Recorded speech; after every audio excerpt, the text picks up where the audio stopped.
Just checking, Cheryl, to make sure you're ready. I'm ready. Okay. We'll call the meeting to order. Was the meeting properly announced? Yes. Okay. Please rise for a moment of silence and the Pledge of Allegiance.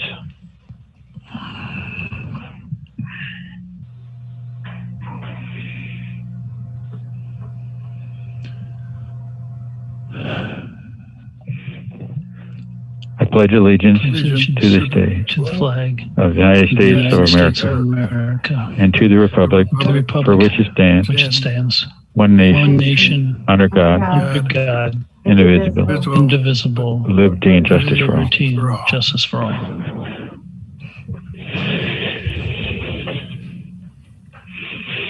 Okay, and the clerk will take roll call. 18 present, 2 excused, Grabarski and Wallendahl. If you're on, Supervisor Wallendahl, please let me know.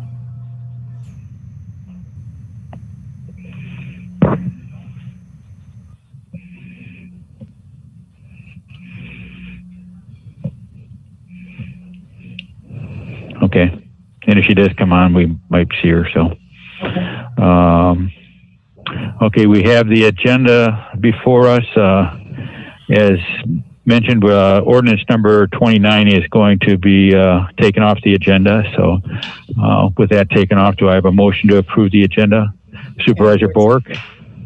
Do I have a second by Supervisor Quick? Any discussion or questions on the agenda then?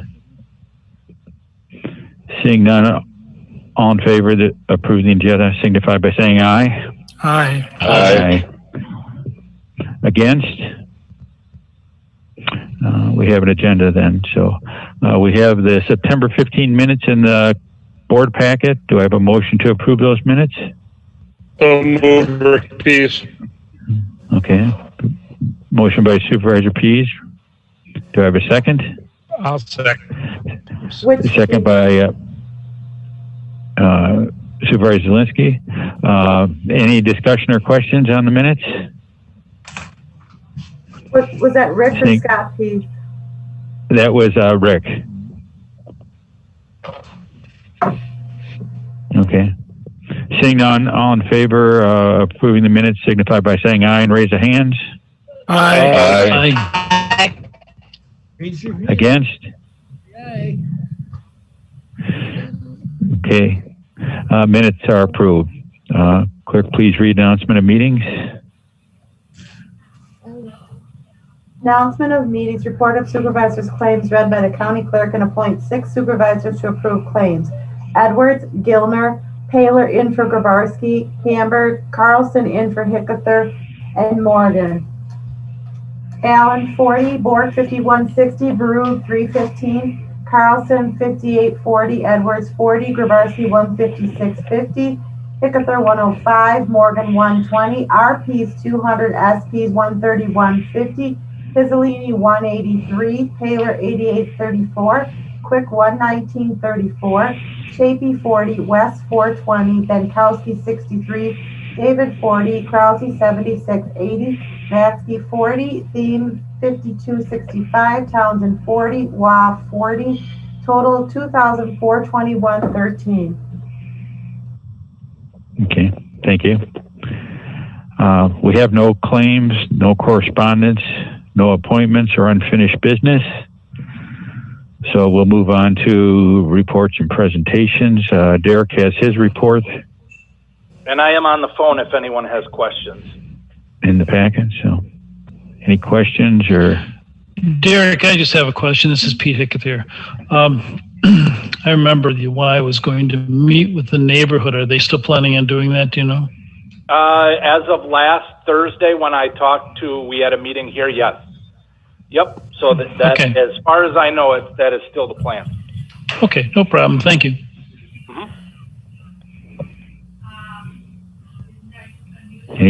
Any other questions? Okay, thank you, Daric. Thank you. Next we have County Manager's report and then the presentation on the 2021 budget. So go ahead, Casey. All right, everyone should have my report. I didn't update too much from the admin finance, so we just went with that one.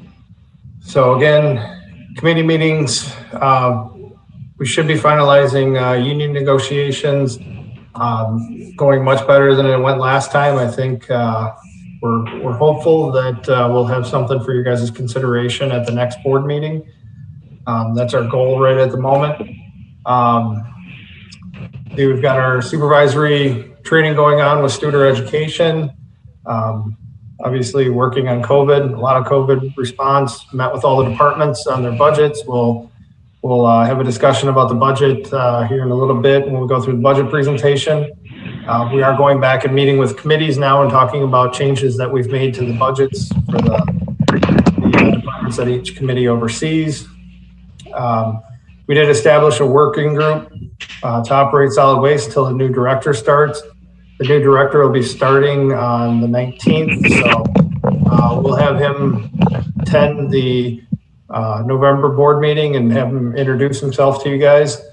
We're doing weekly management meetings, both for operation and as well as for the project. We have a separate meeting date and time set up to make sure the MRF stays on task. Multiple staff administration are assigned and working with the staff out there to make sure that all their needs are getting met. And like we did interview and did select someone for that position. We'll have him introduce himself at the next meeting. I'll come back to the COVID update. Finance primarily focused on the 2021 budget, reviewing budget changes since the last meeting. And we did take those to admin finance and have reviewed those. We are tracking the COVID expenses. And I just want to let everybody know that we've all struggled through trying to get these Chromebooks to work. They work great, except for with the video and audio. We've seen a lot of issues. They're definitely not designed to be operating with things running in the background. So we're going to use some of our CARES Act funding to get iPads. So I had Rich order some today. So our goal is to get those to you guys for the next board meeting. So hopefully we have a lot better connectivity and you guys are able to have a much higher meeting quality. So they were ordered today and we're hoping to get them in the next few days. So once we get them, we'll have him get everything loaded and then come up with some training manuals and get those out to you guys right away.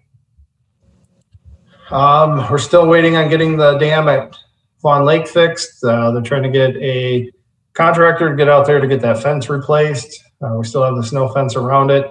Staff at maintenance, they're continuing to focus on the cleaning to make sure we're in compliance with COVID. They're doing an exceptional job, but as with everything else, it's a lot of work and it's a lot of hard work that it's not part of their daily routine. Solid waste covered the new director position. The MRF construction equipment delivery is going on. Install is in progress. This week, the install crew, which is from Sparta Manufacturing out of Canada, the entire crew went back home for this week because it's the Canadian Thanksgiving holiday. So they're not working this week. They'll be back on site next week. Shouldn't affect the modified timeline that we have in place. So we're optimistic that that'll continue. And again, we're doing weekly team meetings there. We do have some members of the admin office are going out for those meetings. And we also have Bill Runnels, since the HVAC is wrapping up at the community center. I've asked Bill to help get involved with the general construction side of things. So he's been doing an exceptional job in filling in that role until we get somebody on full time. Ad hoc project's a couple weeks behind because we had some footing issues. We're hoping to get that caught back up as the weather cooperates, I think we should be able to get back. Obviously, our completion schedule is the end of June next year, so we've got some opportunity to do some catching up. And we've discussed moving forward with phases 2, 3, and 4. We're bringing forward a resolution for ad hoc building committee to consider that'll ultimately come back to consideration by the full board, and that'll be hopefully next month is our target for that as well. Back up to the COVID update. Obviously, a lot of things are going on right now. The governor was challenged on his authority to extend the mask mandate. The judge refused to enforce or take away his power while they await a jury trial for that. So the mask mandate is still in place. Obviously, Wisconsin is now one of the top in the state for the number of cases in the last couple of weeks. So as we're trying to figure out a way forward, Dane County reached out to all the counties around, all the way up to Adams, Juneau, Marquette, and asked if we would start discussions on trying to figure out a way to regionalize our approach, coordinating with the health units, hospitals, things like that as we partner together. So we did have that conversation. I believe there was a state representative we received an email from, the entire group did, threatening us that we didn't have the authority to meet and try working together in the interest of the public. But we moved forward and we did meet. Very good conversation. I think that's going to continue our conversations moving forward, trying to leverage resources between counties and try to address it more uniformly as opposed to each county being on their own. So that we're moving forward. Do we have any questions for me? If not, I have Leah to give an update on COVID in the county.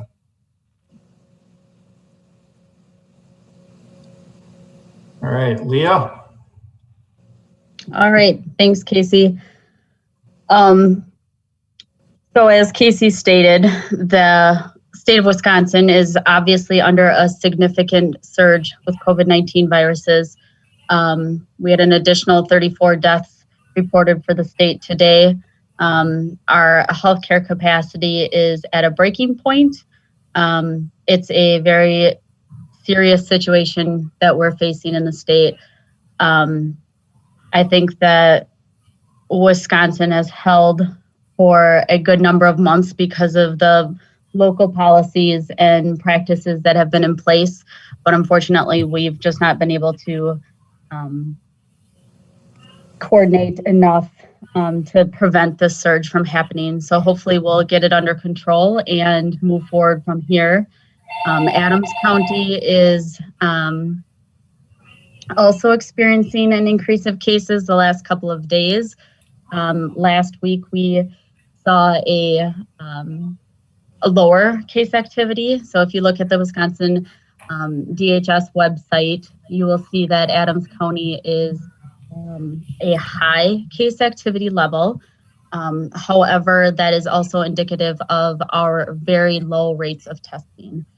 So obviously, if we don't have the testing capacity in order to provide access for individuals to be tested, we're not going to identify those positive cases, and we'll see significant spread within our community. Currently, we have had 338 positive cases in Adams County. We have 54 active cases right now in isolation.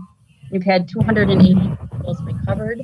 And of course, we unfortunately have had 4 deaths. We have 141 people in quarantine as close contacts. And so one of the crisis management processes that Dr. Westergaard has called for local public health to adopt is a limit on contact tracing and quarantining. In Adams County, I do not feel we are at the place or the position to stop doing that. We have been able to manage our caseloads up to this point. When we get to that situation where we have to make that decision, that will be very challenging, as that really truly is what's the last barrier and preventer of disease spread. If we can break that transmission of disease by quarantining close contacts, we see a significant impact for the community, and the reduction of disease transmission. So we will have to get to a very dire position before we move forward with that decision of crisis operations. Some counties around us have adopted a crisis standard, which has made it more challenging when we have cross-jurisdictional businesses, school districts, families, households that have different custodies. When one county is operating in a crisis plan where they're no longer able to track those close contacts, and we are still doing that. So that makes it challenging, but we work through those cases as needed, and we do the best we can to serve the community and ensure that we're giving our best here to keep everyone as safe as possible. With that being said, it does take time to complete case investigations and complete contact tracing. So I think the biggest ask I have is for patience. We receive a lot of phone calls on, we haven't been contacted yet, we haven't been notified yet, and that just takes up our time to go through that process with individuals. But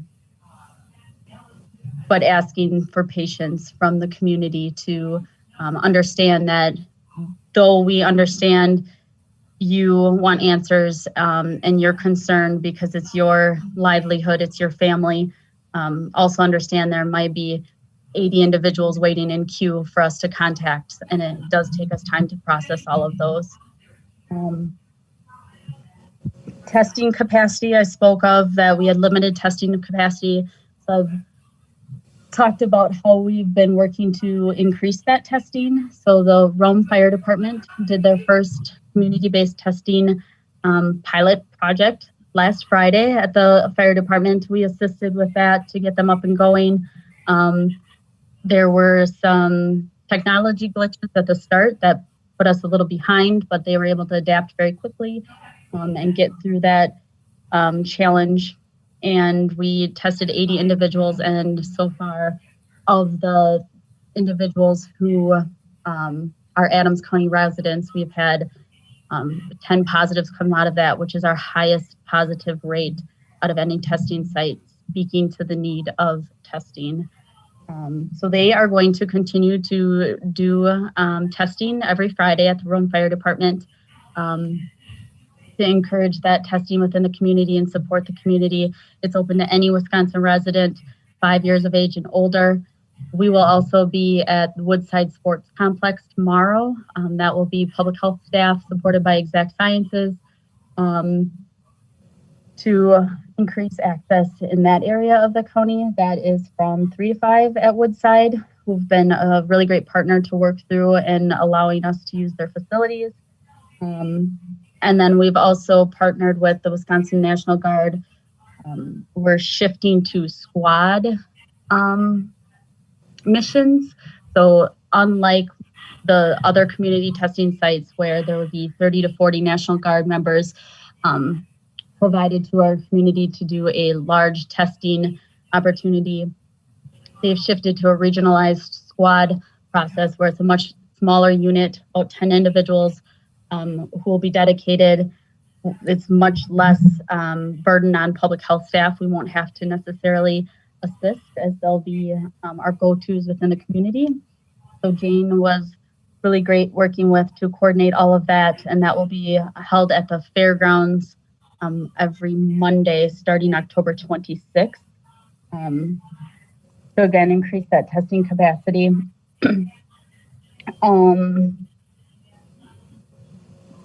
Mandates. So as Casey said, the mask mandate remains in place. We also saw the mass gathering mandate that was put forth, so limiting capacity to 25% of capacity for certain sectors of the community. We'll take those concerns of businesses or events or establishments through public health, and then we'll provide education as our first mode of interjection. So the biggest piece is we want to educate the community as to why we're asking for smaller amounts of gathering. It's not necessarily to do any citations or anything like that, but really to educate on the purpose and the why and the reasoning of why we need to come together as a community. And in the event that there is gross negligence, we will work with the district attorney's office on that. So similar process to the mask mandate. We're also working with the Chamber of Commerce to identify a system for highlighting businesses or agencies that are doing a really great job in prevention. And there's a lot of different counties that are doing a model similar to that, where they're really building up those businesses that are doing a great job and examples within the community, so others can see that it's not challenging and that it is good work being done. The last thing I have is we are going to see a system upgrade to our Wisconsin electronic disease surveillance system. So that's a system we use to track all of our labs. It was not built to manage a pandemic. It's very cumbersome, time consuming to navigate. It's really what bogs us down most in our days. Processing every single lab that comes in is challenging at times, but that is going to be upgraded this weekend, and hopefully we have really great results from that. However, it leaves us with a weekend with a system being down for our means of communication. So we've worked with healthcare systems around us on how they can then report to us. That'll be phone calls or faxes, and we'll figure that out. But really what we're preparing for is a surge in cases on Monday from over the weekend. So we have thought through that process and are focusing on that. But with that system down over the weekend and the potential for a number of cases on Monday morning, when the system comes back up, we will probably be bogged down for a time period. And again, just asking for the patience of those in the community to be mindful that we will get to you. It just may not be immediate. And sit tight. If you know you're positive, do your best to isolate, notify your contacts so they can then start their quarantine, but we'll get to you eventually. Just may take us a little bit of time on Monday. Any questions? I have a question. On the Rome Fire Department, you said it's going to be every Friday? Yes, that's correct. Now, will that take other counties, if they want to come in, could go there, or is it just strictly for Adams? It's for any Wisconsin resident so they can access that site, just similar to any of the National Guard sites. So it's not specific to Adams County residents alone. Okay, thank you very much. Another question, was a letter sent out to all the establishments about the 25% so they could post it in case the customers have any questions? We did not send any formal letters. I know the Tavern League and the Restaurants Association was providing that direction, but we did not do that at this time.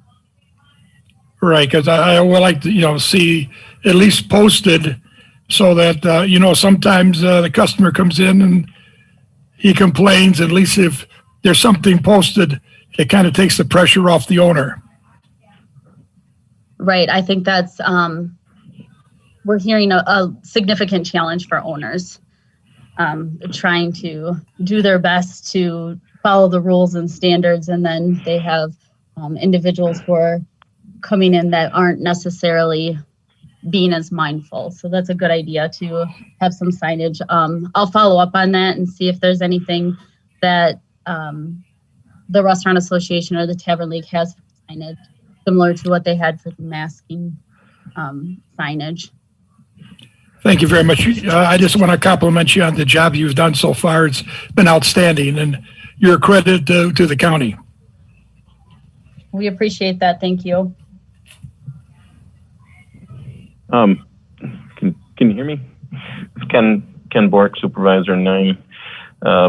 I was just curious with the school system, has there been an influx with the amount of positive cases with the school system, or is it nothing out of the ordinary? That's a good question. We actually haven't seen a significant increase related to school starting.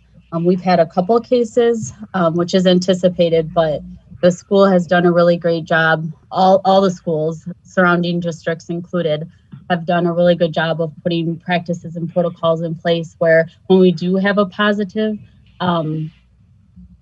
they have everything, they have the students and staff practicing in a way where though they may be a close contact, the disease transmission doesn't occur. So that's really been a fortunate event that we've had thus far. So hopefully they can keep it up and keep with those practices in place to keep the staff and students safe.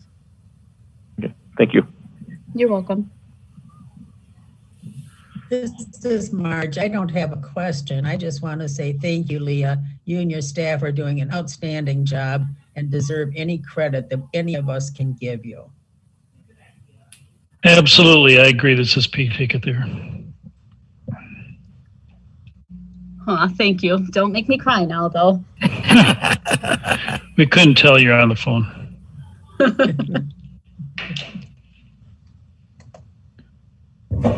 All right, do we have any other questions for Leah? I have a question. This is Rick Peters from District 10. Leah, I know Sauk County just lost their public health person. Have they asked for any help in what they're doing over there? I know there's some bad feelings over there. Just wondering if we could, with this group that Casey was talking about, or you and other public health people, be able to help them out. Yeah, we actually try to help each other as much as possible, especially when we know one county around us is down. Sauk County is in a very precarious state right now as far as their health department.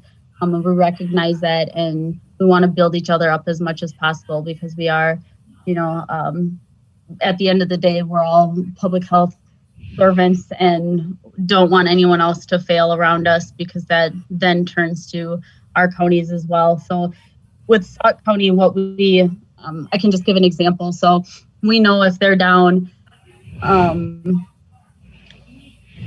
we have a number of contacts that are theirs that we'll be transferring over. We might complete that contact, complete the entire contact investigation and submit it to them. And the counties do that the same for us. So if Wood County knows we're inundated, we're not going to be able to get to a contact for a bit, and they have that contact from their case, they'll just complete that for us. And so we really try to help each other out as much as possible. In Sauk County, we'll continue to support their efforts, especially with our shared Wisconsin Dells.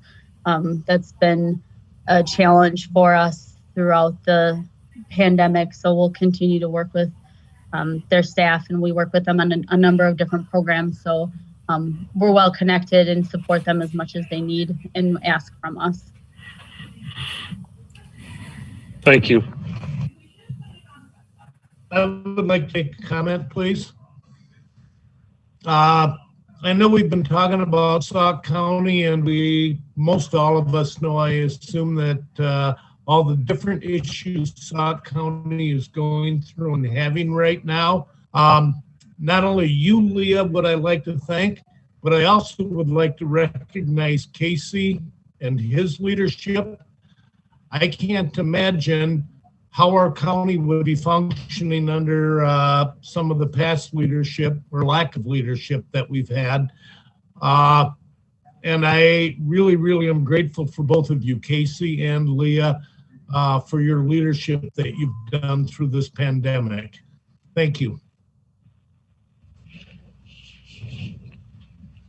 I would definitely echo that. As a health officer, I have always felt supported by Kelly and Casey, and that's not how it always is in the counties. And you can see where a county like Adams County, because we have that support of the board and Casey and Kelly and our partners, we've been much more successful than other counties who don't have that support. So I'm very, very grateful for all of everyone's support and understanding through this challenging time.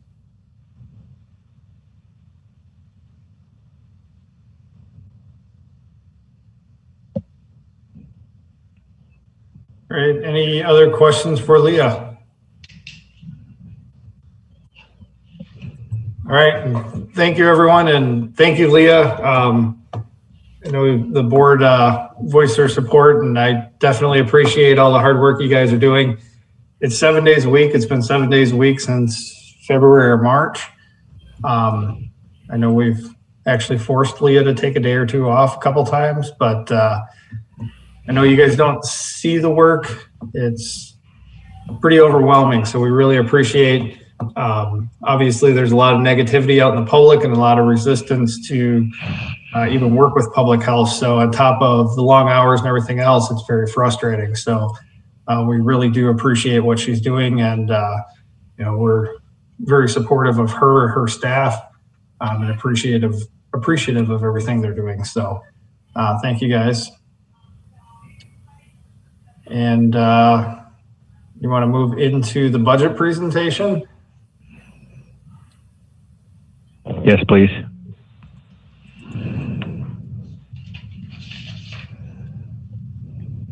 All right.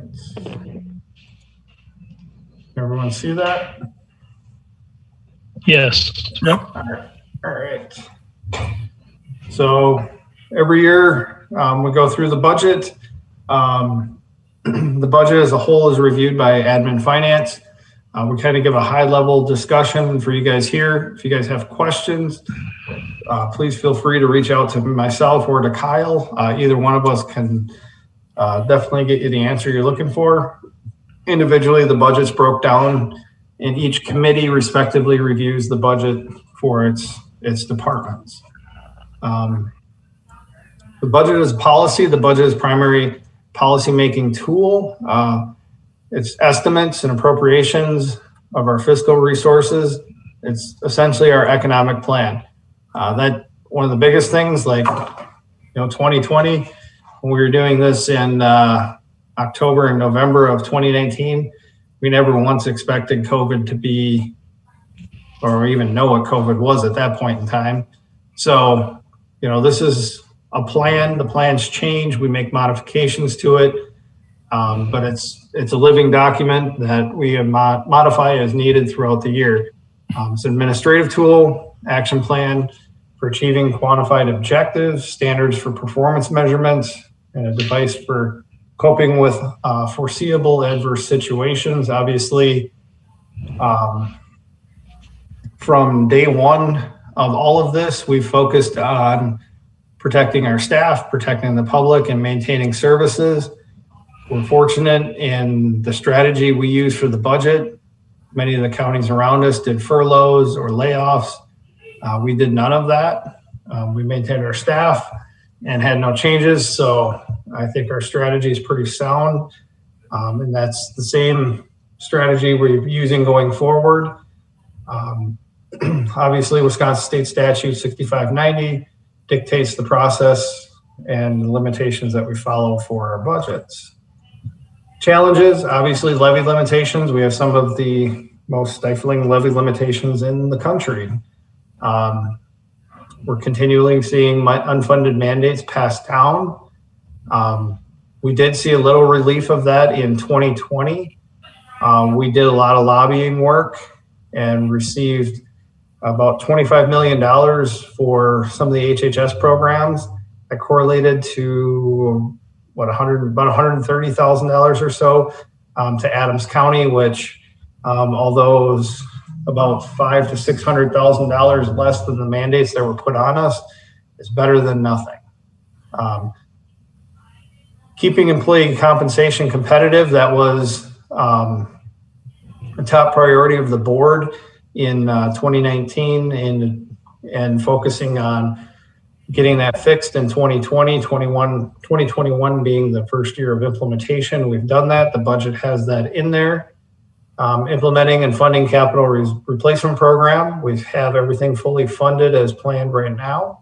And then maintaining service levels, and we have no plans of cutting any services at all.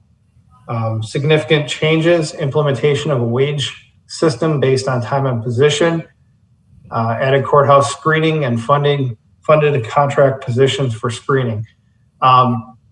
We currently have a proposal from Sheriff York that operates within the $140,000 that we dedicated to the contracted positions.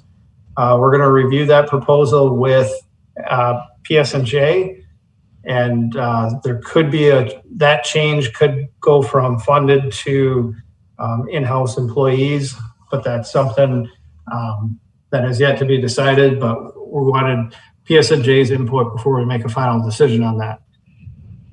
We did add capital worksheets for different types of vehicles. We broke the vehicles before they were shown as an aggregate. Now we've got it broke out as administration, patrol, K-9 transport, and rec officer. And we did, for cost reasons, switch the sheriff's patrol vehicles from Ford Interceptors, Explorers to Dodge Pursuit.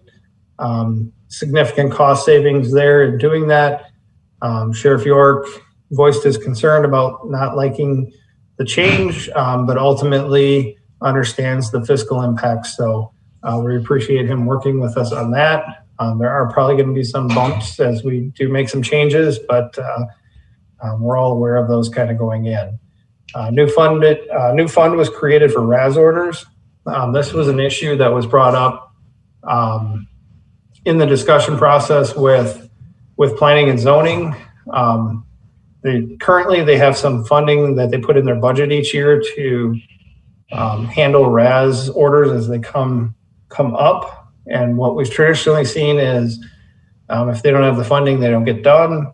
And then on the other side, we have public health that also has RAS orders occasionally, and they don't have any funding whatsoever to do that. So what we did was we created a fund for RAS orders, and that'll go as it goes forward. It doesn't necessarily affect the budget. It's an outside fund, so it's not going to be a burden on a particular department as we go forward.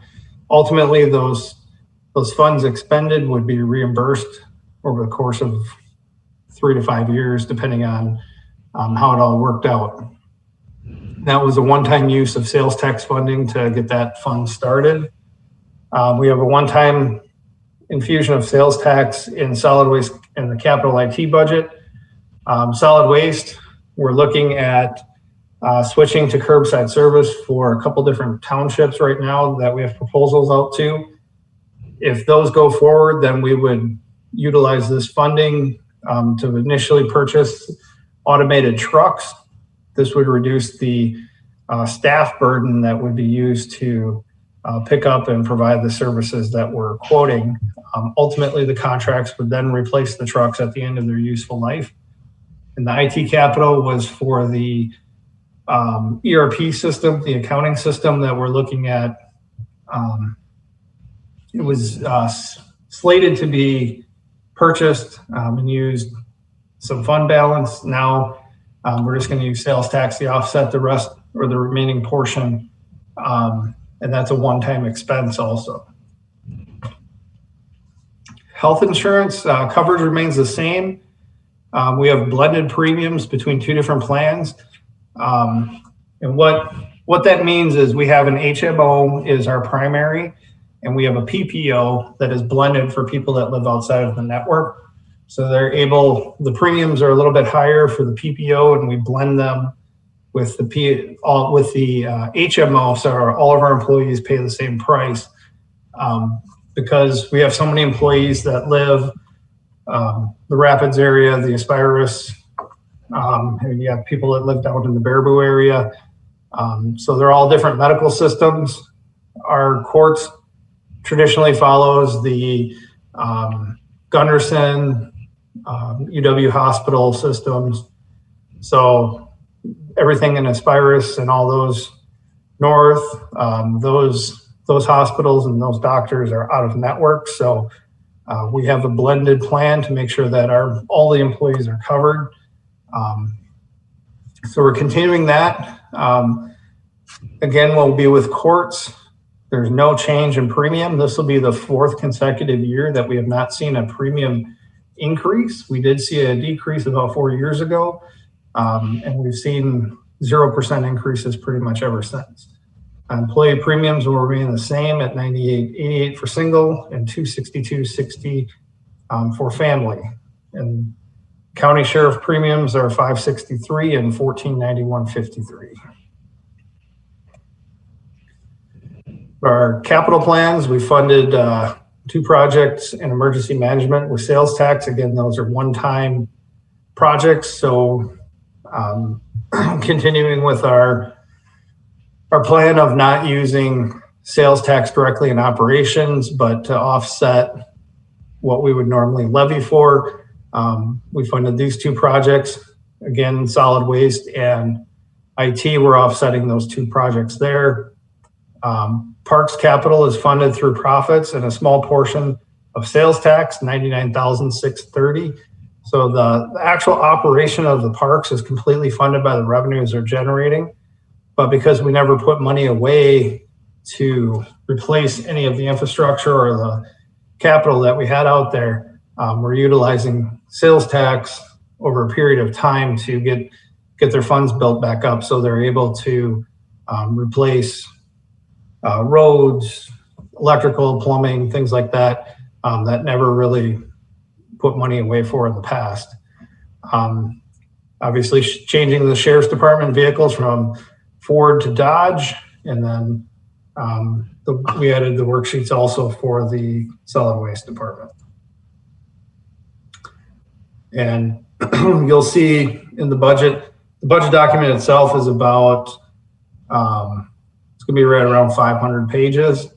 You'll see in the back, we'll have the maintenance or the capital funds. And these are each department that has the capital funds. You'll see a worksheet for every asset that department has, whether it's being replaced in the next 5 years or not. That worksheet will be in there so you guys are well aware of what assets they have and if they plan to replace it within the next 5-year period. We do focus on life cycle, not 5-year. We show the 5-year, but you'll see the money we're putting away every year to replace assets. So you'll see some of the assets we're actually putting money away in the next 5 years. We have 0 expenditures for it. It's just saving the money so that we don't have to increase levy or borrow funds to replace assets when we need them. So how the plans actually work, funds are committed under GATSB, the Governmental Accounting Standards Board.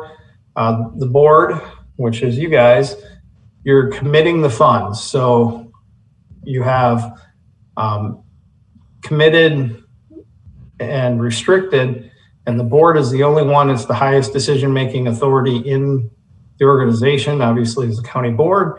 By you guys approving those plans, you're committing those funds so they cannot be used by anyone other than the board would have to take action to move those funds. So what we do is we make sure that when departments go purchase assets that they're planned for and authorized in the budget, and there's a worksheet that you guys have approved. We will not authorize any expenditures that has not been approved as part of the plan. Assets not in the plan, we have to go before the full home committee, admin, finance, and then ultimately the full board before we will allow any expenditure of those funds. And again, only the board can move the funding. This is kind of what I explained before. We look at asset life as opposed to just a 5-year window. So depending on what type of asset it is and which department's using it, useful life of a squad car in the sheriff's department's probably 3 to 5 years if they can miss the deer that much. And then looking at, solid waste, look at 20 years out of a truck, a pickup truck, or more. I think the vehicle replaced this year, I think, was a 78 Dodge. They're still using it on a daily basis. So each department's different, and that's why you'll see different useful lives in each of those. So it's unique to each department and their request or their plan.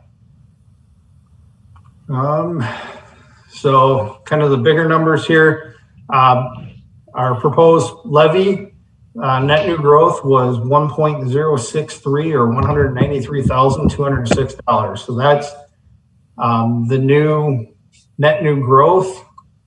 So that's new revenue that was generated without raising taxes on existing homeowners. So that'll be a levy of $17,988,961. Library and petitions for local road and bridge aid are exempt from the levy limits, and they total $459,872. And I believe all of that is library this year.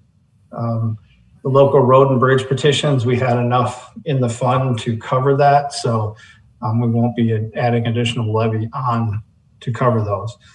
So total levy would be $18,448,833. And Thursday at Admin Finance, I believe we'll be having a discussion with the library in regards to their levy request. So that could be subject to change at this point. So 2020 is the first year that we've actually gotten back to the value of the county in 2009. Adams County last year, if you all recall, the Association of Counties put out a research article basically discussing how the economic recovery had been about a little over a decade after the big crash. Adams County was the worst residential value turnaround in the state of Wisconsin. It's taken us 11 years to recover and just get back to where we were in 2009. So this year, it's not good that it's taken this long, but we're finally back to the equalized value we had way back then. So our levy, obviously, with the extremely restrictive levy limits that you see, we have no capacity to actually raise levy unless we go borrow money. So what you see here is a very small growth. That's just net new growth that we've been able to recoup. So a relatively flat growth rate in our mill levy, but what you see here is the mill rate peaked in 2013 and has went down every single year. Our mill rate now is going to be comparable to what it was in 2011. So a decade ago is about where your mill rate is for your property. Obviously, if you did improvements or something like that, that would be new construction, but so you'd see a little increase. But if your value hasn't changed of your property or your value has gone down, your mill rate on your home has consistently gone down since 2013 and will go down again in 2021 as a part of our budget proposal.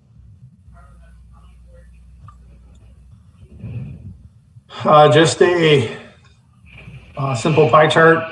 11% of our planned spending will be on public safety, 29, almost 30% will be on public works, 22% on health and human services,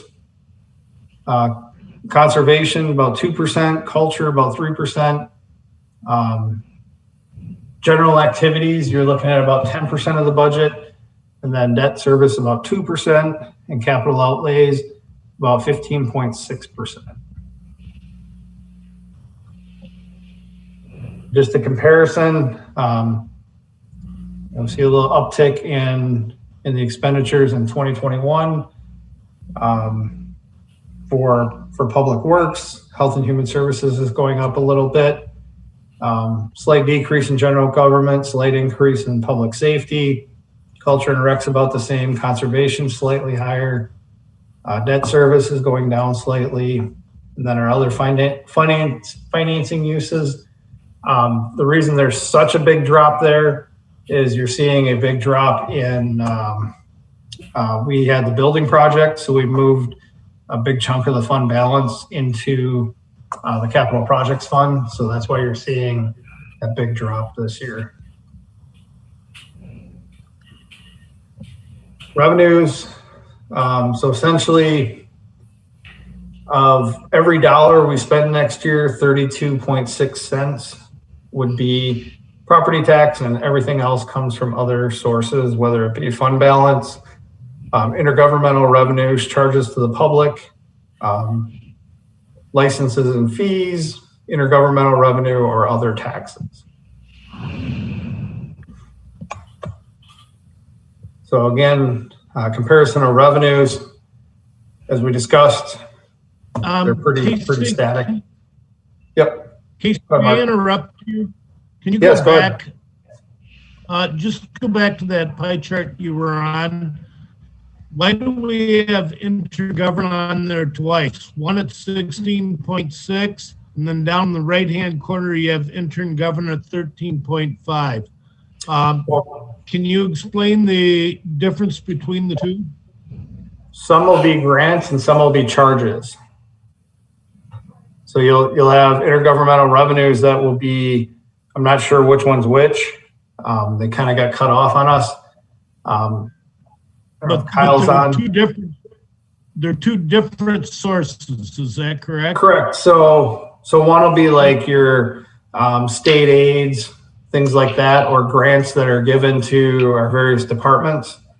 And then you have other intergovernmental revenue where we perform work for usually the state, and then we receive those back. So a lot of your highway department is, they go out, they work on a state highway, the state reimburses them. That's an intergovernmental revenue.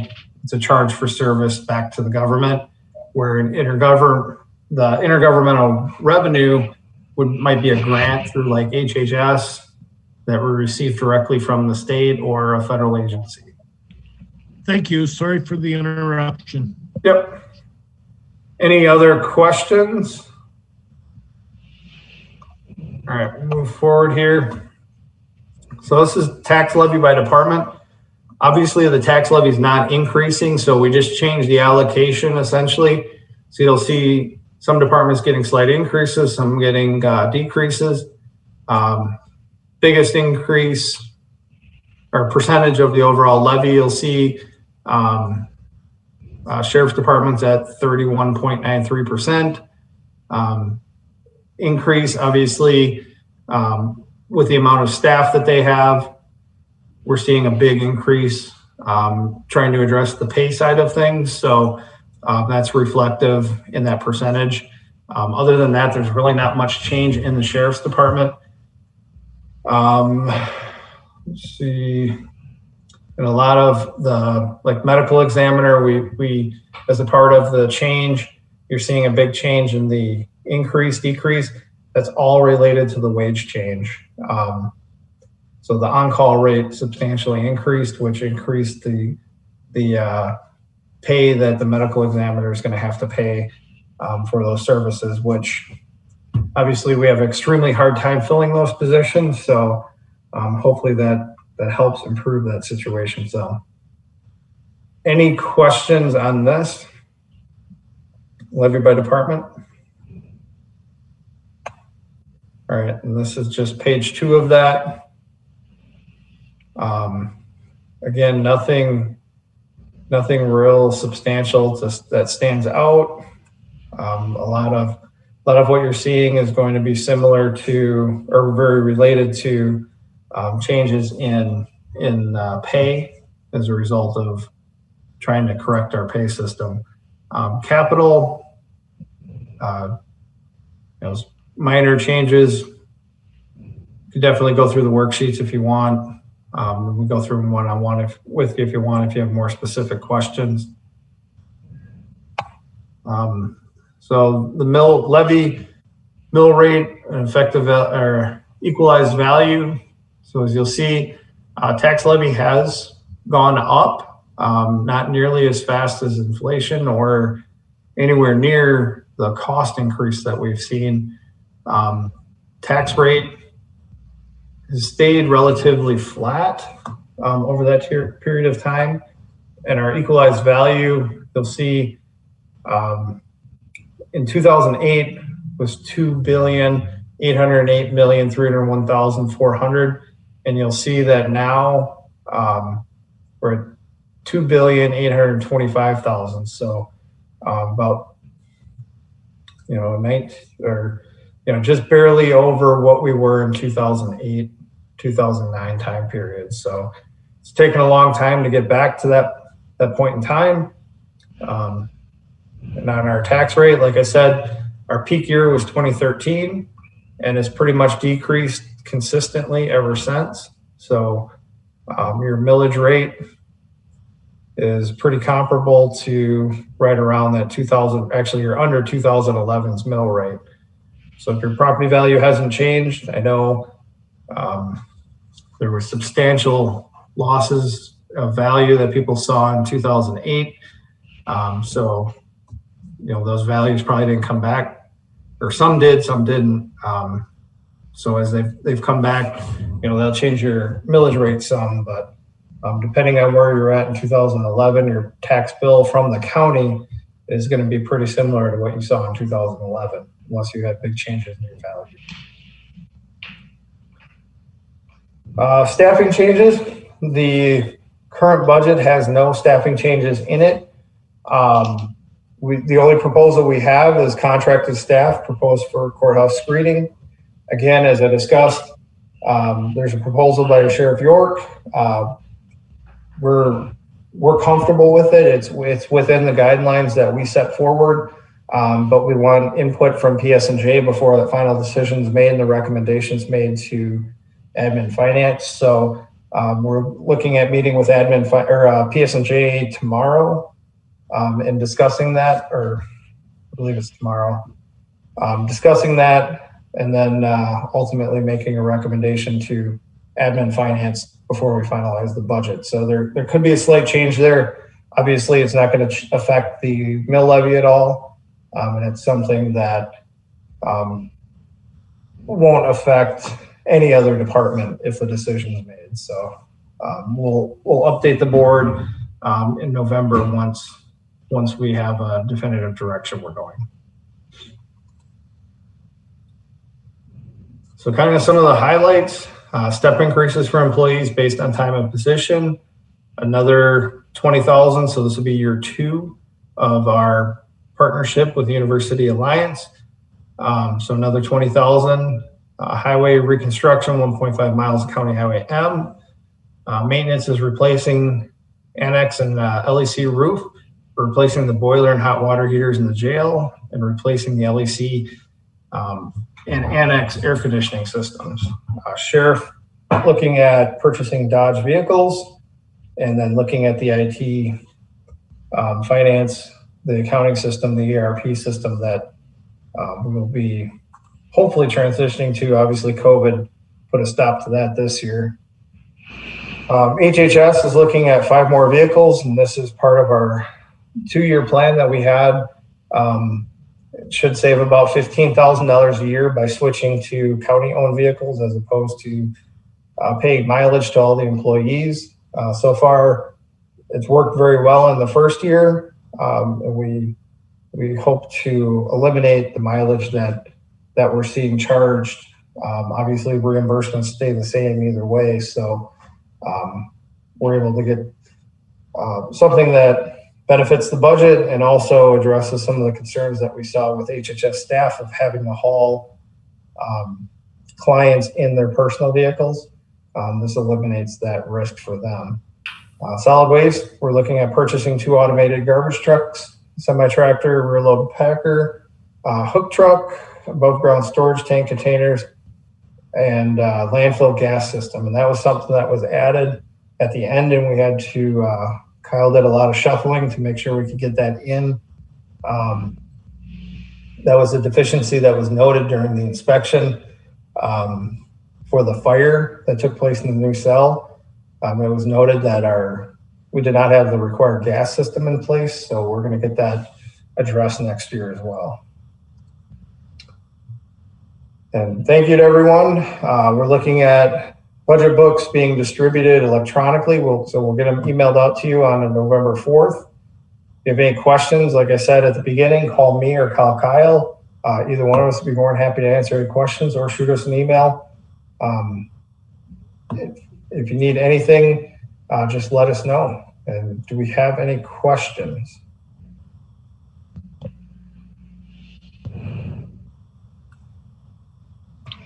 This is Supervisor Shapey, District 7. Casey, on the patrol vehicles, changing to the Dodge Durango pursuits, are these vehicles going to be keyed identically? And I'm more concerned for response time and safety issue for the people using the vehicles, so that they can get them out of the way, move them when they need to in an emergency response situation. Dodge has a different type of program that they run. They don't run it like Ford does. So that's something that we have to work through with Sheriff York. We've had multiple discussions with that. Obviously, if the county board wanted to make a change in policy where we allowed employees to take cars home, or not take cars home, but instead share vehicles, I think it'd be more justifiable cost-wise to say, let's pay $5,000 extra for a Ford, so they had unique keys. The reality is, they all have their own vehicles generally assigned to them, and so necessarily having the key to every vehicle isn't necessary all the time. There will be definitely instances where it's beneficial, but is that benefit $5,000? And I think altogether there's 28 vehicles at $5,000 a difference. So you're talking a substantial cost for that nominal benefit. I realize there are going to be times that there is that need, but we're trying to balance a budget, and we don't have the fiscal resources to necessarily meet every single desire every time. So we try to find that adequate compromise in between.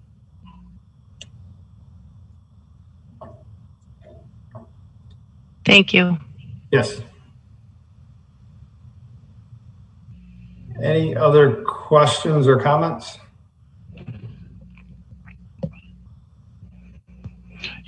Casey, this is Pete. I think you worked hard on this budget, and have done a very good job on it. Kyle has done an exceptional job on this budget, and I appreciate everything he does. Thanks, Kyle. It's a long process, and to get to this point, we've got a lot of moving parts, and a lot of need, and not a lot of resources to address those needs. So Kyle's very resourceful and does a good job in trying to address those needs.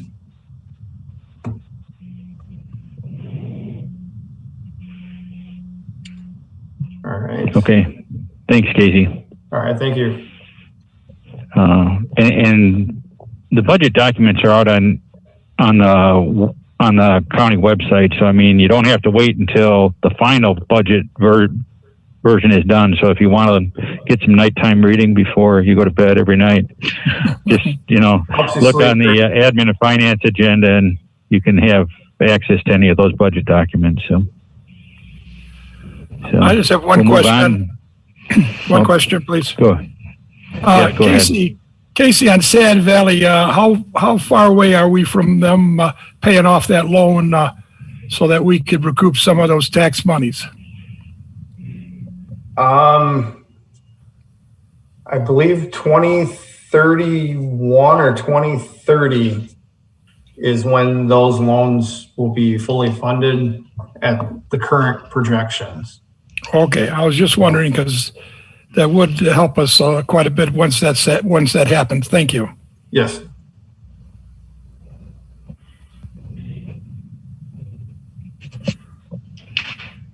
Okay. We'll move on then. On the agenda, we have the Town of Rome ordinance amendments. If we want to take them all together, if you want to do them individually, I don't know if we can, if there's a need to do them separately. I think it'd be better off to do them all together. Okay. Okay. So we'll do them all together. So we have amendment for ordinance number 20-01, amendment ordinance number 20-02, amendment ordinance number 20-04, amendment ordinance number 20-10, and amendment ordinance 20-14.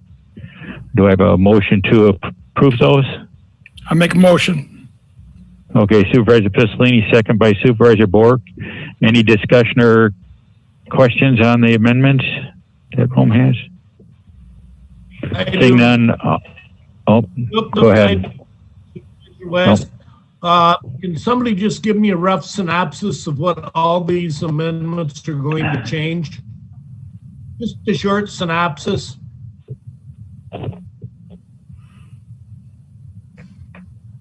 I don't know if any of the Rome supervisors. Well, the only thing that they would change was within the Rome boundaries. They wouldn't affect anything outside the Rome boundaries. So that's only zoning for the Rome residents. It has nothing to do with the rest of the county. Okay, well, I see like one's got signs and billboards, which I'm in favor of, but I feel like we're voting a little bit blind. But that's fine. That's well, you've got to realize Rome has their own zoning, so they're just affecting within their own boundary lines. So it doesn't really affect anything else. I mean, it's just the zoning board figures what would be best for the community, pass it, and then they have to have the county to approve it. Thank you. Okay, any other discussion? Seeing none, all in favor signify by saying aye and raise your hands.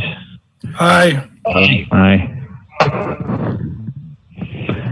Those against signify by saying nay and raise your hands. The ordinance amendments pass. So we'll move on to committee minutes. Are there any discussions or questions on committee minutes included in the board packet?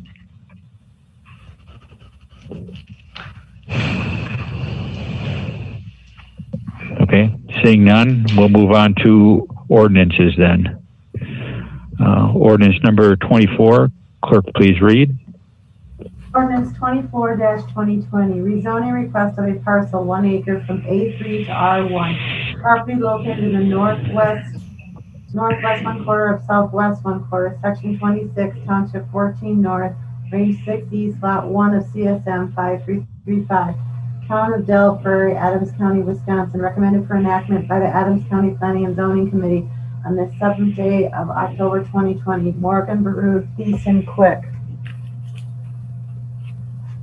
Do I have a motion to enact? Move to approve. Second. I believe that was Supervisor Gilner and second by Supervisor Morgan. Yes. Okay. Discussion, questions?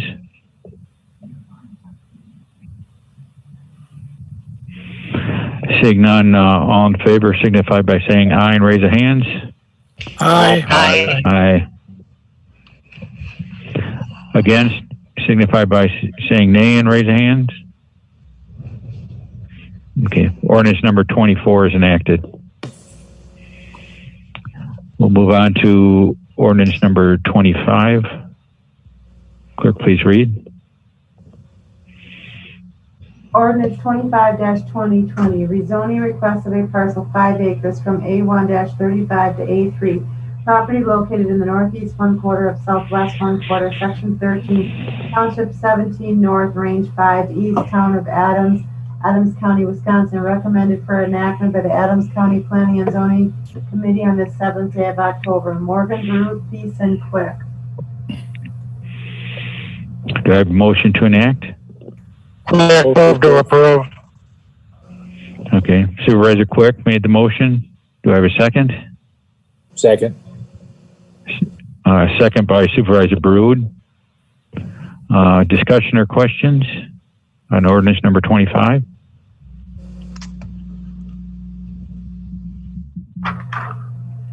Seeing none, all in favor signify by saying aye and raise of hands. Aye. Aye. Against signify by saying nay and raise of hands. Okay, ordinance number 25 is enacted. We'll move on to ordinance number 26. Clerk, please read. Ordinance 26-2020, rezoning request of a parcel 5.08 acres from A3 to B1, property located in the northwest 1/4 of southeast 1/4, section 13, township 15 north, range 7, east lot 1 of CSM 6141, town of Jackson, Adams County, Wisconsin. Recommended for enactment by the Adams County Planning and Zoning Committee on the 7th day of October 2020. Morgan, Baru, Peace, and Quick. Do I have a motion to enact? Barb Morgan, yes. Okay. Gilner, Do I have a second? Okay. Motion by Morgan, second by Gilner. Discussion or questions on ordinance number 26?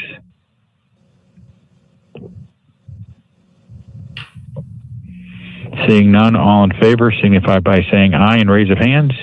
Aye. Against signify by saying nay and raise of hands. Ordinance number 26 is enacted. We'll move on to ordinance number 27. Clerk, please read.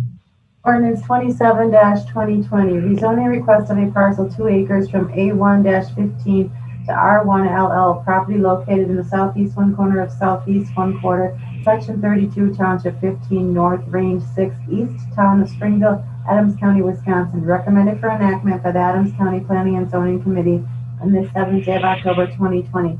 Morgan, Baruch, Thies, and Quick. Do I have a motion to enact? So move. Supervisor Brood, do I have a second? Second, Hickethier. Second by Hickethier. Yes. Any discussion or questions on ordinance number 27?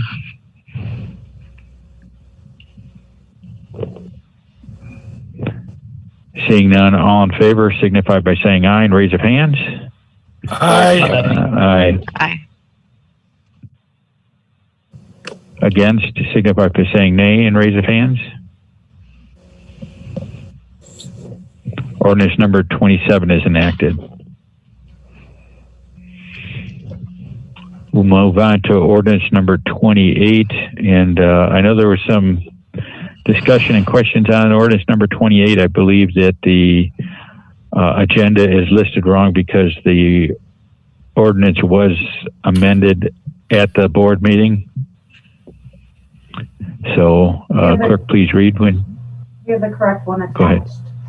Ordinance Okay. 28-2020, rezoning request of a parcel 1 acre from A1-15 to R3, property located in the northeast 1/4 of northwest 1/4, section 10, township 18 north, range 6 east, lot 1 of CSM 3667, town of Crescent, Adams County, Wisconsin.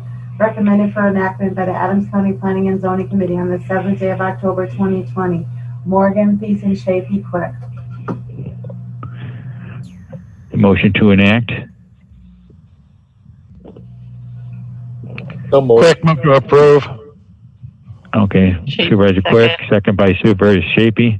And clarification on that, is that from an A15 to an A3 or R3? R3.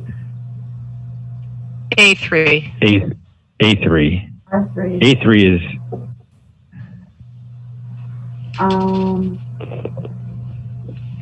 This is Dustin. 5 acres or less. The correct zoning Go ahead. district should be A3. A is an apple. Correct. Okay, and that's how it is in the ordinance, I see. So, okay. Okay. Okay. Any other questions?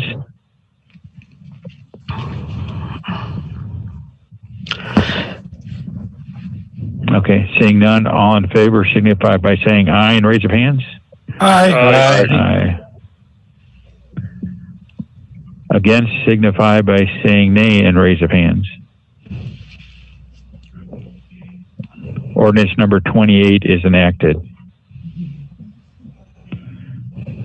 Ordinance number 29 was pulled, so we'll move on to ordinance number 30. Clerk, please read. Ordinance 30-2020, rezoning request of 2 parcels, 4.5 acre portions from Conservancy to general purpose. Property located in section 2, township 20 north, range 5 east, government lot 2 and 7, part of lot 1 of CSM 5885, town of Rome, Adams County, Wisconsin. Recommended for enactment by the Adams County Planning and Zoning Committee on the 7th day of October 2020. Morgan, Baruch, Peace, and Quick. Do I have a motion to enact? Hickethier, so moved. Okay. Quick, second. Oh, okay. We got a motion by Hickethier and second by Quick. Any discussion or questions on ordinance number 30?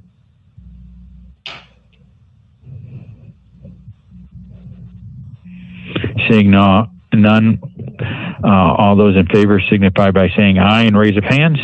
Aye. Aye. Against signify by saying nay and raise of hands. Ordinance number 30 is enacted.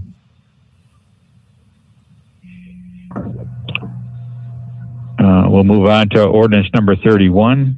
Clerk, please read. Ordinance 31-2020, amendment to the ATV UTV Highway crossing routes. Recommended for enactment by the Highway Committee this 10th day of September 2020. Carlson, Baruch, Hamburg, SPs. So moved. Do I have a motion? And that was, Supervisor Hamburg. okay, I'll motion by second Supervisor Gilner. Hamburg to approve, second by Supervisor Gilner. So, before we move on to discussion or questions, I know Mr. Eric Edwards wanted to speak as part of public participation. So we'll allow him to speak for 3 minutes. Mr. Edwards? Yes, sir. Thank you. Really, I would rather respond to any questions anybody has about this ordinance and moving forward with the Jackson's roads. So if I'm going to do that, I'll wait until the end. Okay. And if you need to respond, we'll, try to be short. So, okay. We'll move on to discussion then, supervisors. Supervisor Shapey, did you have a question? Actually, I was going to make a motion, and amend it. I'd like to move to table the ordinance number 31 until such time that the original or current ATV UTV ordinance addresses safety concerns that need to be resolved before further modifications are approved. Okay. So motion by Supervisor Shapey, second by Supervisor Bork to table until safety modifications. Safety concerns are needed to be resolved before further modifications are approved. Mr. Chairman, Yes. Supervisor Hamburg, can you please explain Yes. to me how she make a motion above and beyond my motion? How does that follow Robert's rules? I'm confused. A motion to table takes precedence. And I know Corp Counsel is on. If she would weigh in, please. Mindy? Yeah, that's correct. That a motion to table takes precedence? Yes. All right. Oh. I have, may I have the floor? Yes. Thank you. Once again, I don't know if people listen very well, but I'm going to say it again. We have this ordinance in place. I think the ordinance should be followed. I agree, it's not perfect. There are some flaws. However, perhaps unbeknownst to a lot of the board members, the ad hoc committee right now is in a little precarious position. And myself personally, I'm hoping we can solve some of these right along with the highway committee itself and not even having to go to the ad hoc committee. But that's something that's going to happen in the future. We have an ordinance in place. We as county board members need to follow the ordinance, not on something that's going to be kicked down the road for 2 weeks, 3 weeks, 6 weeks, a year. We need to follow the ordinance that is currently in place. This application followed every degree of the ordinance that was written out. I agree, yes, there are changes that need to be made to make the ordinance better. However, the bottom line is we do have an ordinance in place. This is following every step of the ordinance that is currently in place. And I don't believe that we can turn it down based on something that may or even may not happen in the future. We have an ordinance in place, follow it. I think out of the responsibility of every board member, we have to vote yes, not based on what may, or like I said, may not happen in the future. John, this is Pete Hickethier. Can I speak to that? Okay. And Supervisor Bork has his hand up too, so go ahead, Supervisor Hickethier. Well, I just wanted to say that, Mark, you and I have had a discussion about this. My concern, and I think the concern of other people on the board, are that there's question of licensing, liability insurance, and open containers. And I don't think our current policy addresses that. And I think what Supervisor Shapey is trying to say is, let's address those before we open more roads. Okay, Supervisor Bork. I'm not speaking for her, but that's the gist of what I got. Thank you, Okay. Peter. The one thing that, well, there's a couple things. One is, I understand that they say that everything is followed according to the ordinance as written. And it says, have alternate routes been investigated, leaving no other practical options other than the use of the county highway? And I believe Supervisor Pease, at the committee member, asked that at the highway committee, and he was given that there is alternatives. They're just not practical. But that needs to be addressed in here, because what's practical and what's not practical? Is 2 miles out of the way unpractical, or is 500 feet unpractical? That needs to be addressed. Secondly is, out of the 2019, just say we're going to take 2019 with the ATVs, UTVs in Wisconsin. In 2019, we had 22 fatalities in Wisconsin. We had 13 were on paved roads. Out of those on paved roads, we had 13% of them were in Adams County. And all 3 of them had alcohol content of an average of a 0.17. That's why we need to address the ordinance before we move forward with this, so that we can put that open intoxicants, get that figured out, to be able to be driving around having open intoxicants. A 0.17 is double the legal limit, and that needs to be addressed in these before we move forward. We're not saying we're voting it down. Anybody wants to vote.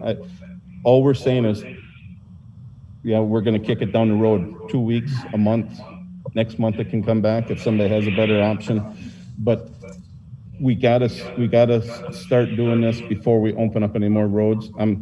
I agree that Mr. Baroud, that this area is a prime candidate for open up roads, but we gotta get this fixed before we move forward. And if we could get this fixed, I think we'd have a lot more support on my side for doing this.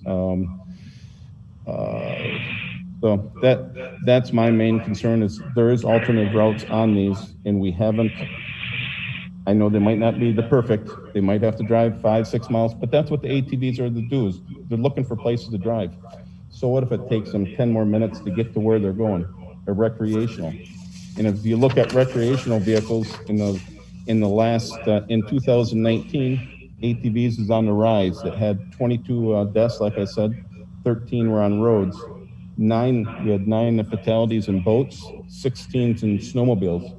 And this year we've already had 31, I think it's 31 fatalities on ATVs. So we just want to make sure we're putting our names on the line for this, that we're doing our due diligence for any safety of anybody on these roads. That's all we're looking for. We're not trying to penalize anybody. And if anybody says I'm against ATVs, I'm not. I just want to make sure that we're doing this right. Supervisor Scott Pease. Can't hear him. Oh, okay. I'm sorry. I think I just want to go on record. I think that safety should come before ramming this through. We need to look at some of these safety options, and very good presentation, Officer Borg. Supervisor Borg. That's it. May I say something? Yes, Supervisor Picciolini, is that? Yeah. Now this is just adding new roads, right? We still have the ordinance in effect, right? That is correct. Yeah. Okay. Yes. The thing that I'm saying is that we sent it back the last time because we had the same questions that we were asking. And it seems like if the questions weren't answered, it was just sent back the same way it was before. I don't think when you send something back, they're supposed to review it and make sure that everything is covered. And that's why, I think it wasn't done properly. And I still think they have to work with the sheriff on what can be done and what can't be done so that we have safety on our roads. Okay. Supervisor Taylor had a comment. I've got county supervisors that have comments and questions, please. So, Supervisor Taylor.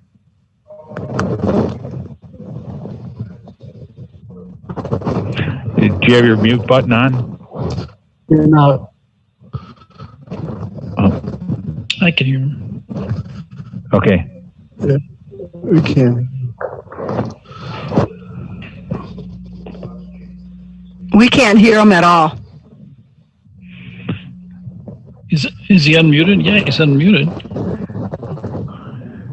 Yeah. Can you hear me now?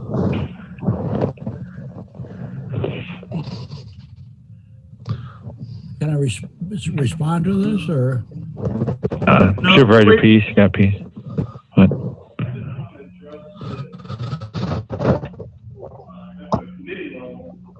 I just want to address at the committee level, Mr. Picciolini's question is, we asked to table it and have it go back to the ad hoc committee, and we were voted no. The vote was 3-2, and then we proceeded to vote on the trails that are on the agenda today, but we lost that 3-2 also. So that's why you're seeing it right now. Mr. Chairman, Supervisor Hamburg.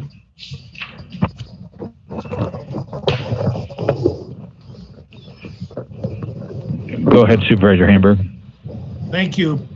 First of all, Mr. Pease, you were really breaking up, and I could not understand you. Am I doing this? Or can people? No, I can hear you, Mark. Clear. I'd like to. I don't know. First of all, Mr. Piccolini, you used the word same. This is not the same that what we presented last month. There were a couple routes that were dropped. IAE Easton and Highway H was one because the Township of Easton rescinded it and voted down Highway H. So this is not the same as what was presented last month. It's not, if I can step forward to Mr. Pease's term, ram it down our throats. Ram it? We're not trying to ram it. We're following the ordinance. All we're asking is people on the committee to vote according to what the ordinance says, not what is, what if is in the future. Last but not least, Supervisor Bork, I really respect your research on this, and I do appreciate your safety and your controls and things like that. I would like to see the statistics of motorcycles and riding without helmets, snowmobiles and riding with, they go bar to bar. You know, where are we going to stop this? And yes, snowmobiles have the right to ride alongside of the roads, and they don't even have to be designated. ATV trails have to. If I would live on a county road, I could not drive my ATV a half a mile to get to a route or an ATV trail. If I own a snowmobile, I have the right to do that. All we're trying to do is to open up these roads, which in the long term will I really think improve the county's economy. I do not want to wait and vote on a what if with an ad hoc committee that hasn't met and may not ever meet. We have an ordinance in place tabling this because of safety issues, and I agree, they're all very, very important, but I don't think we're doing our due diligence because of that. And yes, Supervisor Hickethier and I, we've had a wonderful conversation about some of the issues that need to be addressed, and I agree. But that's not going to change the roads that we have open. Those same safety issues are in place, whether we open roads more or whether we don't. Thank you. May I speak, John? Somebody else talking? This is Pete. Mark, here's my concern. And I think that this is the concern that's been expressed and you and I talked about, is that before we would open more routes, which means 1, 2, 3, 4, 5, 6 new routes on county roads, we'd like to see the safety issues addressed on the original ATV UTV plan, which when it went into place was said to be a plan that we could look at, modify, and do things to as we needed to through the years. Well, this is maybe the time to do that. And if we have safety concerns, why would we open more roads?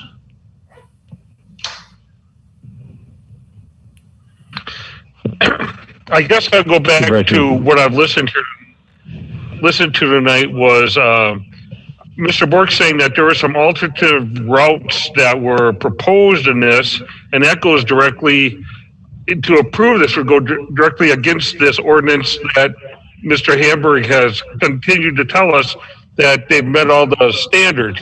If there's an alternative route out there, those should have been pulled out of here. And we should approve the ones that don't have alternate routes only.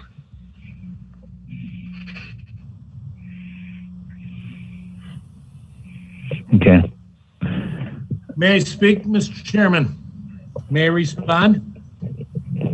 Sure, go ahead. Last but not least, all of these have been approved by the local townships. Do we want to be Big Brother? Do we want to be like the federal government and dictate what perhaps a lot of the American people don't want? The local government wants it. Leave the power in the hands of the people. Mark, that's a great idea. The problem is the township recommends these. The democracy of the county board approves them because they are county roads we're talking about, not township roads.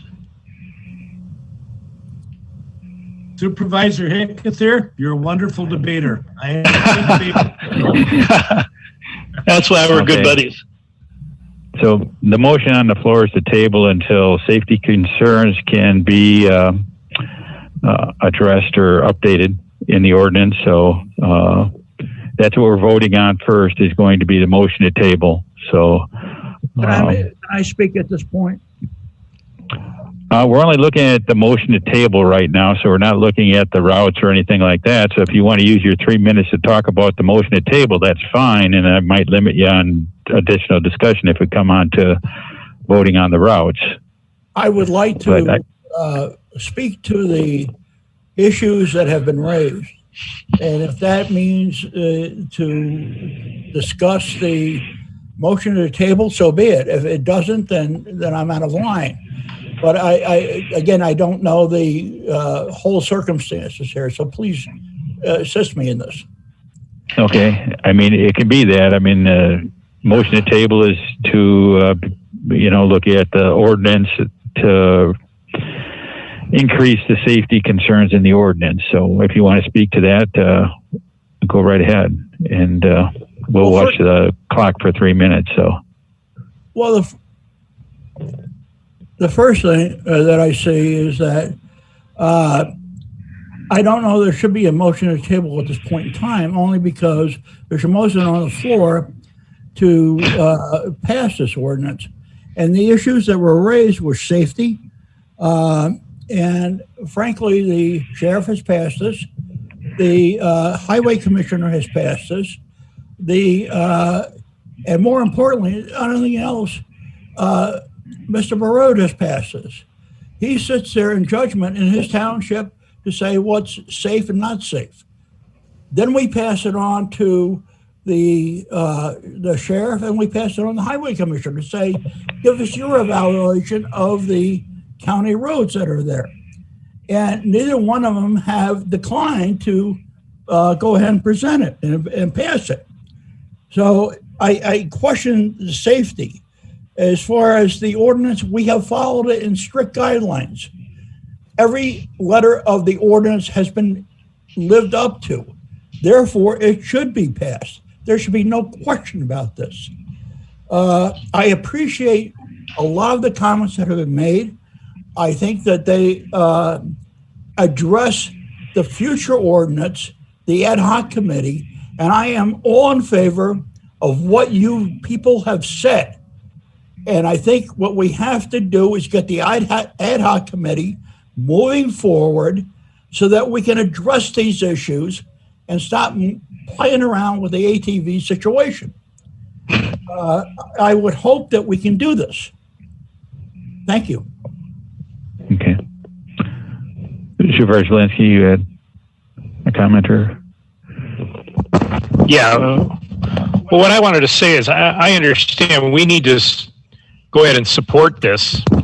We pushed it back to we tabled it last time without really taking a look at the safety issues. If we table it again, is there a timeline of what we're going to look at before it comes back to us? Is there a place for it to go to look at those safety issues, or are we just tabling it to stall on this?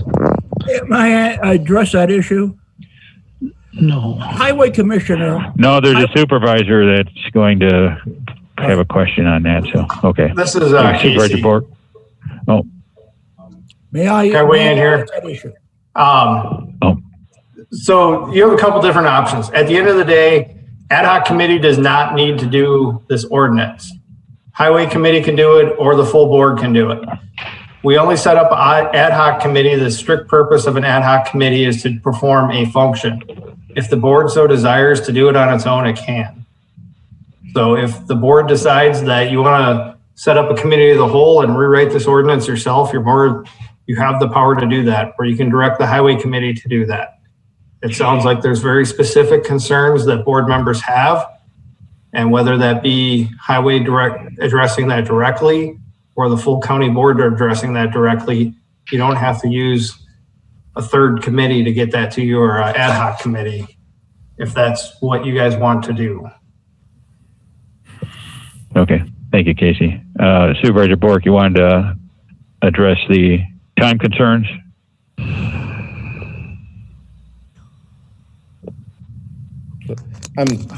We're not looking at tabling it for a great distance of time. All we're looking for is whether we do it at the highway committee, we do it as a board as a whole, or we do it at the ad hoc. If we can get this done in a month or 2 months, then basically the riding season is going to be done here in another month. For them to open up these roads and get the signs all out it's going to be winter here in another month.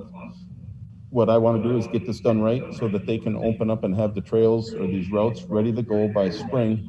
If we can have this done by another month or even by Christmas, they have the whole winter to get these routes figured out. And like it says, whether we do it at, like Casey says, as a board as a whole, or we do it as a county board or as a highway committee, whatever we do, but we want to move forward with it. We want to get this done so that this isn't a constant fight every month, because every month there's going to be more of these that are going to come up until we get this solved, and it's going to be the same discussion every month unless we get this done.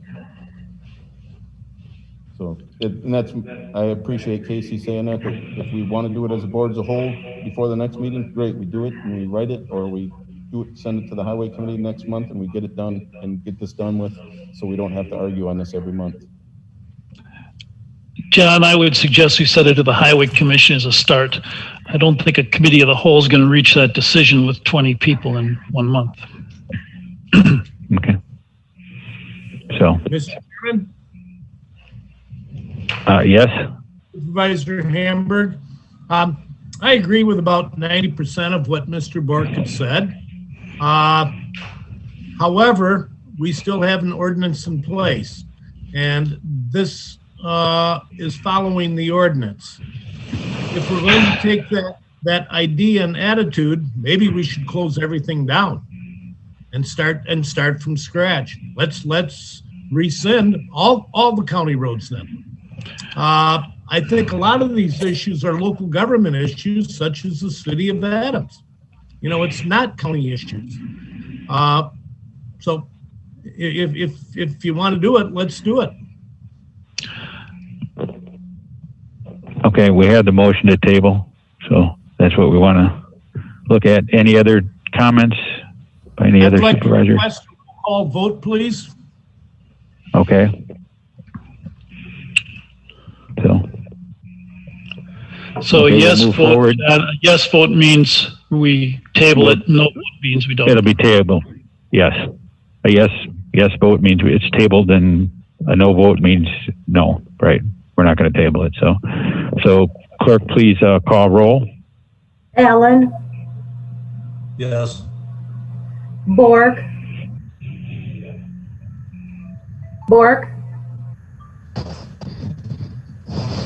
Yes. Rude.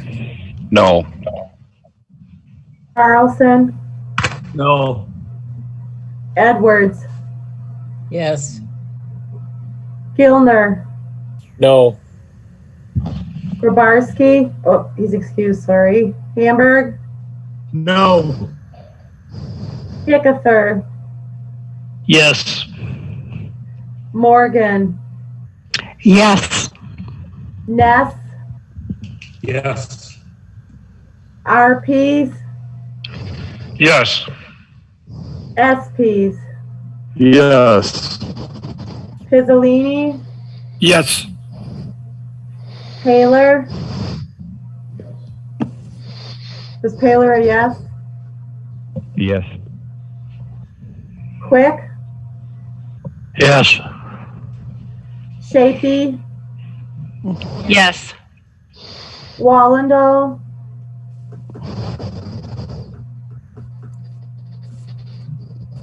Wallendall is a yes. West. Yes. Kalinsky. Yes.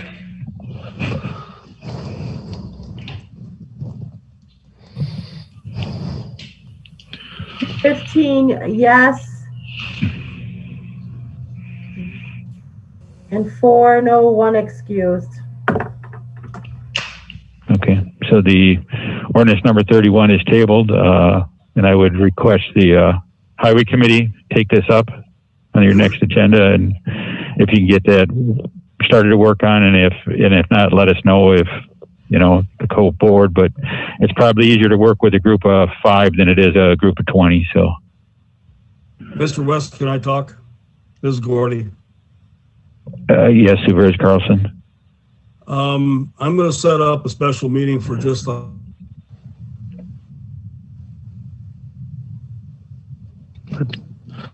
Didn't hear.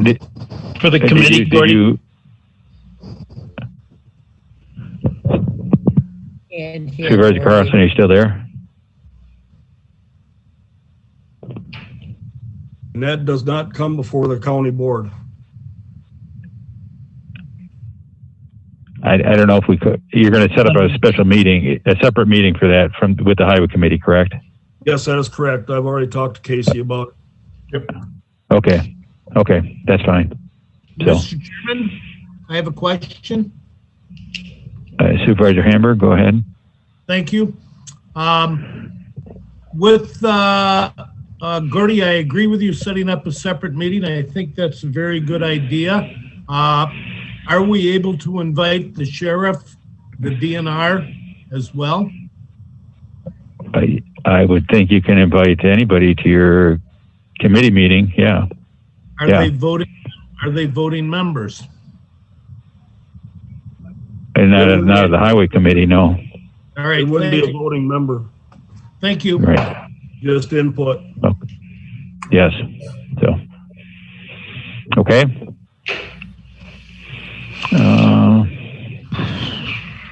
We'll move on to resolutions. Clerk, please read resolution number 23. Resolution 23-2020 to authorize participation in the Wisconsin Department of Natural Resources County Conservation Grant Program for purposes improving Castle Rock Park, recommended for adoption by the Property and Recreation Committee this 13th day of October 2020. Hamburg, West, Quick, Paler. Do I have a motion to approve resolution number 23? I'll make a motion. Okay. Motion by Supervisor Quick, second by Supervisor Bork. Any discussion or question on resolution 23? Seeing none, all in favor signify by saying aye and raise of hands. Aye. Aye. Again, signify by saying nay, raise of hands. Resolution number 23 is approved. So we have no denials. We do have a petition. The clerk would please read that when she's ready. Petition 1-2020, the town of New Haven has voted to construct a culvert and has appropriated funds for their share of the cost of same. The culvert is located at First Lane, 1/4 mile north of Gale Court. Adams County Highway Committee approval, Carlson, Bork, Baroud, SP, Hamburg. Motion to approve. A motion. Carlson. Okay, motion approved by Supervisor Carlson. Second. Do I have a second? I'll second Supervisor. Supervisor Hamburg beat you to it. So, okay. Motion by Carlson, second by Supervisor Hamburg. Any discussion? Seeing none, all in favor signify by saying aye and raise of hands. Aye. Against, signify by saying nay and raise of hands. Okay, the petition is approved. So, do we have a motion to approve the claims that were previously read by the county clerk?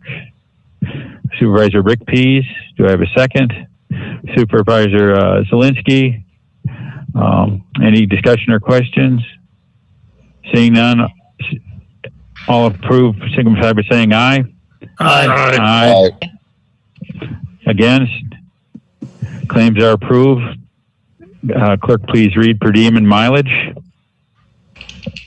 Allen 50, Bork 6150, Baroud 50, Carlson 6840, Edwards 50, Gilner 7875, Grabarski 6150, Hamburg 8220, Hickethier 50, Morgan 50, Ness 50, RPs 50, SPs 5575, Pizzolini 50, Paler 5834, Quick 6967, Shapey 6093, Wallendale 50, West 6495, Zelinski 50, total 1,161.99.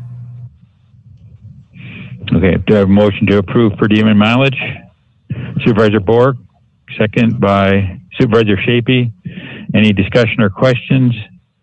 Seeing none, all in favor signify by saying aye. Aye. Aye. Against? Per diem and mileage are approved. Mr. Chairman, this is Hickethier. I would make a motion for the county clerk to correct any and all errors and to read back at the end of the next meeting if so requested. Okay, do I have a second? Supervisor Allen, second. All in favor signify by saying aye. Aye. Against? Motion is approved. Next meeting date is November 10th, is it? Yes. And that will be at 9 o'clock or 9:30? 9:30. 9:30? And it will start with a public hearing, correct? Yes. Okay. 9:30 at 10 o'clock a.m. So, okay. Otherwise, we have nothing else on the agenda. The meeting is adjourned. Thank you all for attending.